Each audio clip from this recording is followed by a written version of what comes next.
Oh great, my Facebook feed is filled with crazy conspiracies again. Yeah, Dan, I'm sure the CIA is super concerned about you identifying as a waterbender. Why, of course the Illuminati were behind the Harambe shooting. It's a mass conspiracy to get everyone's dicks out. Oh, and big surprise, the craziest of all, people who still believe that the planet is flat. Oh, sorry, I should have read the whole article first. It says that Minecraft takes place on a flat, cuboidal planet. Huh, I wonder. Seriously, more dicks for Harambe! Oh, I'm so sick of penises for gorillas!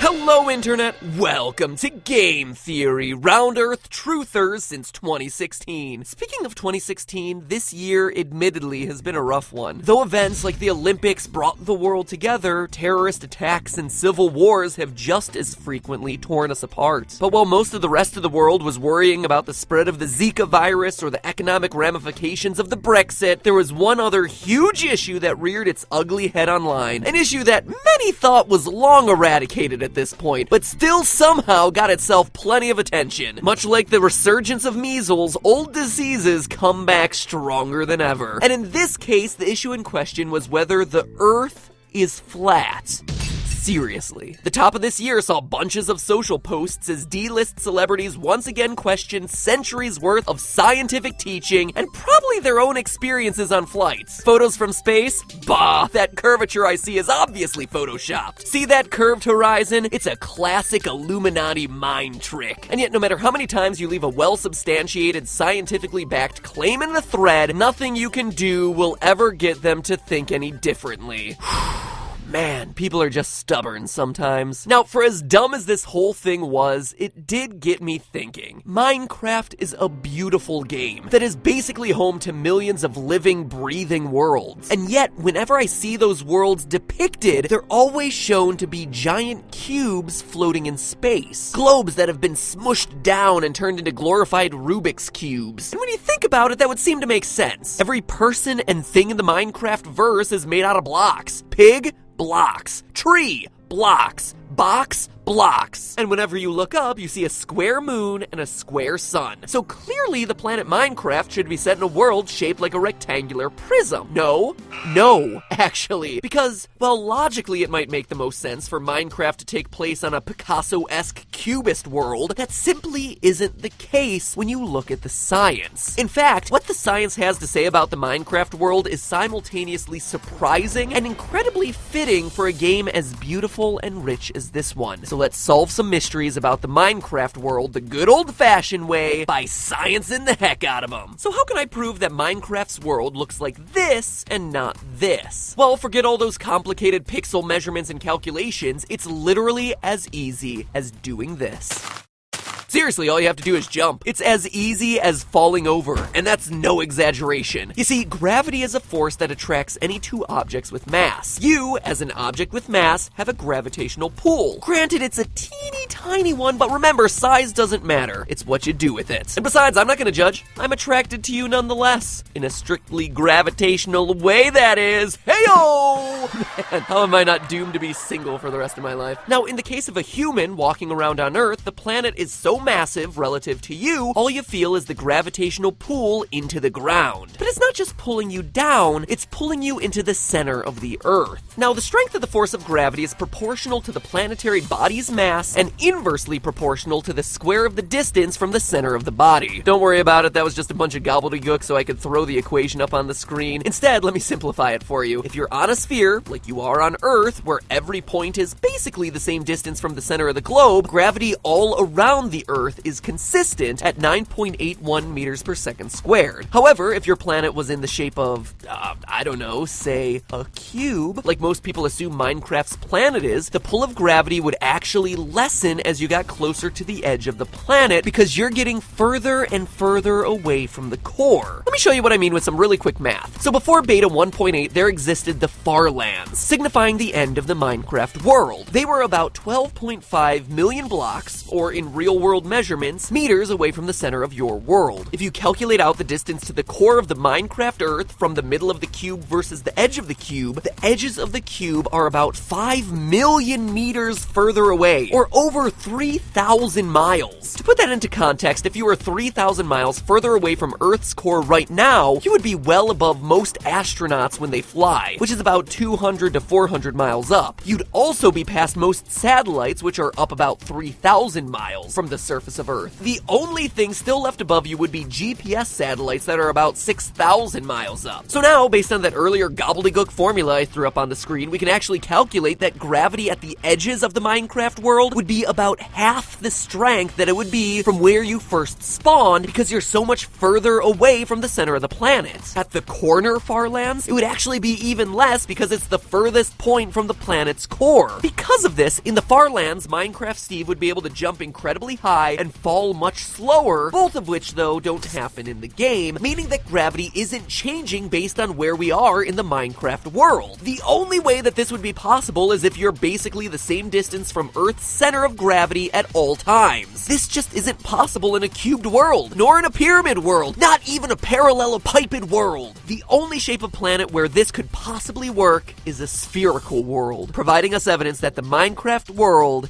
is actually round. But it's not just the force of gravity, it's also the angle of gravity. You see, the gravitational force would be pulling Minecraft Steve towards the center of the planet, the center of gravity. On a spherical world, that's always at a right angle to the ground. But on a cuboidal planet, again, because you can move so much further away from the core at different places on the surface, gravity would act on you at a different angle based on your distance. Even though Steve would be standing on flat ground, it would actually feel like he's on a slope because gravity would be acting on him at an angle rather than straight down. Remember when I said that proving Minecraft's world was round was as easy as falling down? Well, it's true. If you were to jump off of a tall tower, or since this is Minecraft, I suppose, a giant recreation of popular MMO's face made entirely out of wool and redstone, you wouldn't fall straight down towards the Earth. Instead, you would fall at a slight angle as gravity pulled you closer to the planet's center. I actually feel real bad for Minecraft Steve. If he were real, he would not only feel disoriented all the time, but he would literally just topple over sometimes because his sense of gravity wouldn't match up to what he was seeing around him. His equilibrium would be so messed up. But gravity isn't the only way that we can prove the cubes of Minecraft exist in a rounded world. There's also the behavior of the sun and the moon in the game. First, during sunrise and sunset, look into the sky. You know what? Actually, take a minute and appreciate the night sky. This game is just beautiful. The sunset, the level of detail here, it's gorgeous. Ugh. So good. Alright, back to science. Notice how the reds of the sun form a round, almost spherical shape in the sky? Well, the colors of a sunrise and sunset come from light having to pass through more particles of atmosphere to reach your eye. When light hits a gas molecule in the air, some of it gets absorbed and then scattered. Because blue light has a shorter wavelength that tends to get scattered more, hence the sky being blue during the day. This process is called Rayleigh scattering. But in the evening, with the sun so low in the sky, light actually has a longer distance to travel to reach your eye. As a result, most of the blue light is already scattered before it reaches you, leaving the longer wavelength lights of reds, oranges, and yellows as the ones that you end up seeing. And as we can see, that's largely how it works in Minecraft's world as well, except it shouldn't. Or at least it shouldn't if the planet was a cube. You see, if the planet were a cube, the gravity differential across the faces of the planet would also affect the atmosphere surrounding the planet, with the gases drawn towards the points with highest gravity, i.e. the center of each of the planet's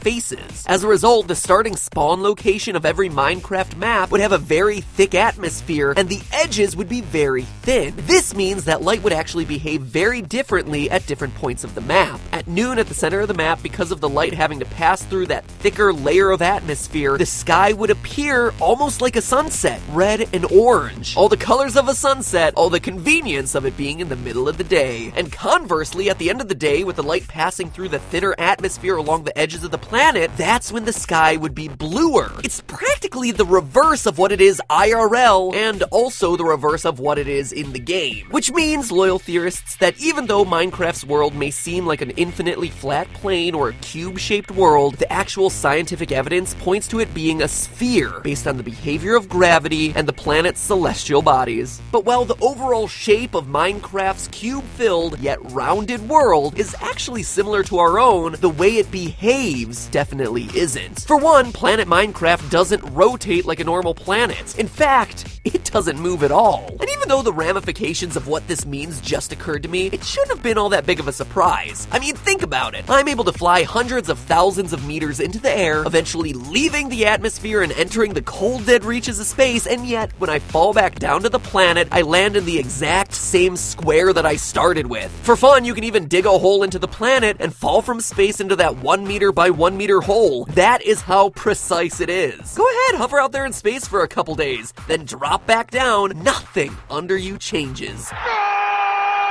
And what that proves is that the planet isn't moving under your character. It is stationary. But then why would that be a big deal? Well, that would mean that the sky is the one that's doing the moving. You see, on Earth, we have day and night because the Earth rotates around its axis. During the day, your side of the Earth is facing the sun, and as your little point on the globe turns away from the sun, it becomes night. But as we just saw, Minecraft's planet doesn't spin or rotate at all. And yet, there are still clearly days and nights, so something has to be changing here. How is this possible? Well, if the Earth isn't moving, that means that the sky has to be the one that's rotating around us. And while this may seem far-fetched, it's an idea that's existed since the ancient Greeks. Specifically, Plato and Aristotle proposed what's known as a geocentric model of the universe, with the Earth stationary and in the middle of everything. Which, let's face it, is a much more exciting thing to find in the center of the universe than whatever that glowing thing was there in No Man's Sky. Am I right? Up top!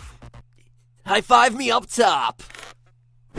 Thank you. From there, the sun, moon, stars, and other planets were attached to giant crystal spheres moving at uniform speeds to create the revolution of the heavens around us, around the Earth. And so nowadays, we look at those guys and think, geez, what total narcissists thinking that they were the center of the universe. When in actuality, anyone who's played Minecraft is actually living in that exact universe. The in-game science backs it up, too. Notice how the moon and the sun are always 180 degrees apart from each other in the sky? They're rotating around the planet, which admittedly has some weird implications about the phases of the moon, but that's a whole topic for another day. Also notice how the stars are moving at the same rate as the moon. The position of the constellations relative to the moon never actually changes. If the Minecraft world was in fact the thing moving, we would see different stars in the sky, different perspectives of those stars, or at the very least, the sun and the moon would move at different speeds. Something. But instead, you see everything moving completely evenly around the Earth, exactly like it's all on one big track, making it clear that everything you see in the Minecraft sky points to you being the center of it all. So are you surprised that you're literally the center of the universe in Minecraft? Honestly, it shouldn't come as that much of a shock. Think about Minecraft as a game and what it stands for. As I talked about in my analysis of the ending of Minecraft, the whole universe of this game is about the players shaping the world around them, making the world into anything they want it to be, giving them ultimate power. Really, this is the figurative interpretation of what it means to be the center of your own universe, to be in control of everything that happens around you in the world. This game is designed so that you feel like anything is possible, and even the smallest of details, like the fictional astronomy in the sky, backs up that feeling. You are the creator, you are the builder, and everything revolves around the choices that you make, both figuratively and, as we just saw,